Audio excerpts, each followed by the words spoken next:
Price allot. இன்றைய சிந்தனையின் வசனத்தை கேட்பதற்கு முன்பாக நேற்றைய எபிசோடின் வசனத்தை ஒரு விசை நினைவு கூறுவோமா? நான் உன்னை பலப்படுத்தி உனக்கு சகாயம் செய்வேன்.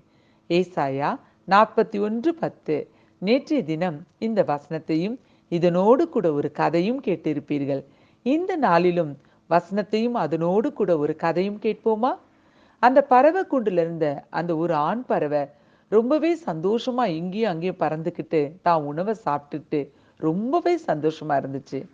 இதை பார்த்து அந்த இன்னொரு ஆண் பறவைக்கு ஆச்சரியமா இருந்துச்சு. ஏய், நீ என்ன இப்படி சந்தோஷமா இருக்கிற? நம்ம இருக்கிறது ஒரு கூண்டுல அப்படின்னு சொல்லுச்சு. அதுக்கு அந்த ஆண் பறவை, ஆமா, கூண்டுல தான் இருக்கோம். ஆனா நம்மளோட பழைய நிலைமை நினைச்சுப்பார். நம்ம உணவுக்காக நம்ம எவ்வளவு தூரம் பறந்து போக வேண்டியது இருந்துச்சு. அது மட்டுமா, மழை, காத்து, வெயில் எல்லாமே நம்மளை தாக்கும். இதுக்கு மத்தியில நம்மளை விட பெரிய பறவைங்களால ஆபத்தும் இருக்கும். ஆனா இப்போ அப்படி நமக்கு எதுவுமே இல்லை. எவ்வளவு சந்தோஷமா பாதுகாப்பா நம்ம இருக்கிறோம். நமக்கு வேண்டிய உணவு நமக்கு போதுமானதுக்கும் அதிகமாவே கிடைக்குது. இதை விட நமக்கு என்ன சந்தோஷம் குறைவு? அதனாலதான் நான் ரொம்ப சந்தோஷமா இருக்கிறேன். இன்னும் கொஞ்ச நாள்ல நமக்குன்னு ஒரு குடும்பம் இவங்களால கொடுக்கப்படும். அதுக்கப்புறம் எனக்கு என்ன குறை? அதை நினைச்சுதான் நான் இப்பவே சந்தோஷமா இருக்கிறேன்னு சொல்லுச்சு. இதை பார்த்துட்டு இருந்த அந்த இன்னொரு பறவைக்கு உண்மையிலேயே இது உண்மைன்றத அப்பதான் அது சிந்திக்க ஆரம்பிச்சது.